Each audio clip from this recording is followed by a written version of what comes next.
राधे राधे, हरे कृष्णा। आज हम सुनेंगे निर्जला एकादशी की व्रत कथा। निर्जला एकादशी 18 जून दिन मंगलवार को जिन्होंने व्रत कर रखा है वो हाथ में तुलसी पत्र ले लीजिए। अब हम कथा करते हैं शुरू। एकादशी का व्रत हिंदुओं में सबसे अधिक महत्वपूर्ण माना जाता है। वर्ष में 24 एकादशियाँ आती हैं, किंतु एकादशियों में ज्येष्ठ शुक्ल पक्ष की एकादशी सबसे बढ़कर फल देने वाली मानी जाती है, क्योंकि इस एक एकादशी का व्रत रखने से पूरे साल की सभी एकादशियों का फल प्राप्त होता है। इसे पांडव भीमसेन एकादशी के नाम से भी जाना जाता है। आइए सुनते हैं निर्जला एकादशी की व्रत कथा। एक बार पांडवों में सबसे शक्तिशाली भीमसेन ने व्यास जी से कहा, हे परम बुद्धिमान पितामह, मेरी बात सुनिए।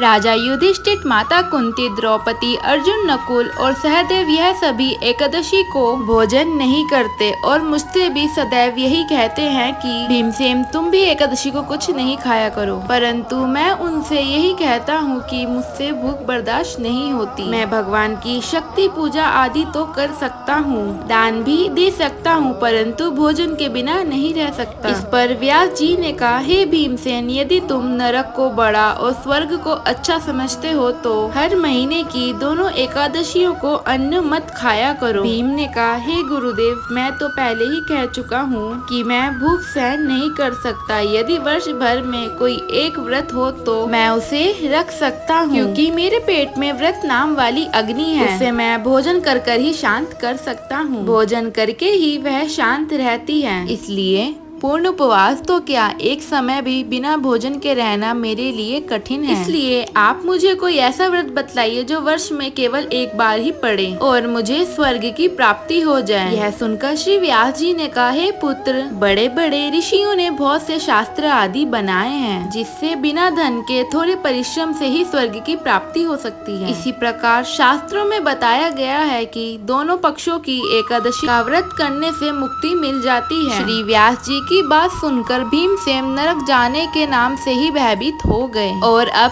क्या करूं? माह में 2 व्रत तो नहीं कर सकता, लेकिन पूर्ण वर्ष में मैं एक व्रत करने का प्रयत्न कर सकता हूं। इस पूर्ण वर्ष में कोई एक व्रत बताइए जिससे मेरी मुक्ति हो जाए। ऐसा कोई व्रत बतलाइए। यह सुनकर व्यास जी कहने लगे कि वृषभ और मिथुन के संक्रांति के बीच ज्येष्ठ मास के शुक्ल पक्ष की जो एकादशी आई है उसका नाम निर्जला है। तुम उस एकादशी का व्रत करो।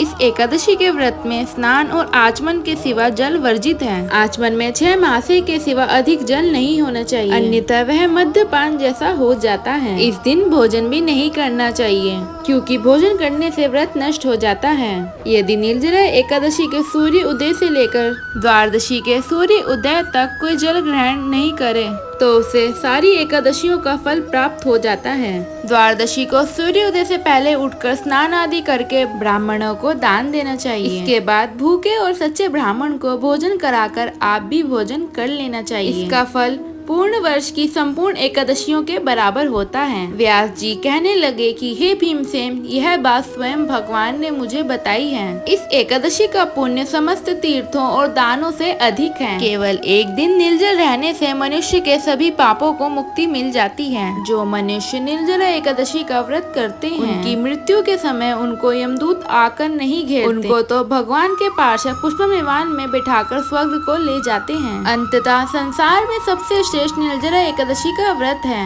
इसलिए पूर्ण यत्न के साथ इस व्रत को करना चाहिए। उस दिन ओम नमो भगवते वासुदेवाय मंत्र का उच्चारण करना चाहिए। अगर हो सके तो गोदान भी अवश्य करना चाहिए। इस प्रकार श्री व्यास जी की आज्ञा अनुसार भीमसेन ने इस एकादशी का व्रत किया, इसलिए इस एकादशी को भीमसेनी पांडव एकादशी भी कहा जाता है। निर्जल व्रत को करने से पूर्ण भगवान से प्रार्थना करे कि हे भगवान, आज मैं निर्जला व्रत करता हूँ और दूसरे दिन ही भोजन करूंगा। मैं इस व्रत को श्रद्धा पूर्वक करूंगा, अतः आपकी कृपा से मेरे सभी पाप नष्ट हो जाएं। इस दिन जल से भरा हुआ एक घड़ा वस्त्र से ढककर दान करना चाहिए। जो लोग इस दिन यज्ञ आदि करते हैं उनका फल तो वर्णन भी नहीं किया जा सकता। इस एकादशी के व्रत से मनुष्य को विष्णु लोक की प्राप्ति होती है। तो ये थी निर्जला एकादशी की व्रत कथा। जिन्होंने हाथ में तुलसी पत्र ले रखा है वो ठाकुर जी या विष्णु जी के चरणों में समर्पित कर दीजिए। अगर आपको कथा अच्छी लगी हो तो कमेंट में ओम नमो नारायण लिखना मत भूलिए। अभी तक आपने हमारे चैनल को सब्सक्राइब नहीं किया तो कर लीजिए, क्योंकि हर एकादशी पे हम एकादशी व्रत कथा की वीडियो डालते हैं। Thanks for watching. अगर आपको वीडियो अच्छी लगी लाइक कमेंट शेयर सब्सक्राइब जरूर कीजिएगा। अगर आप हमारे चैनल पर नए हैं तो हमारे चैनल को सब्सक्राइब कर लीजिए। तब तक के लिए राधे राधे, हरे कृष्णा, राधे।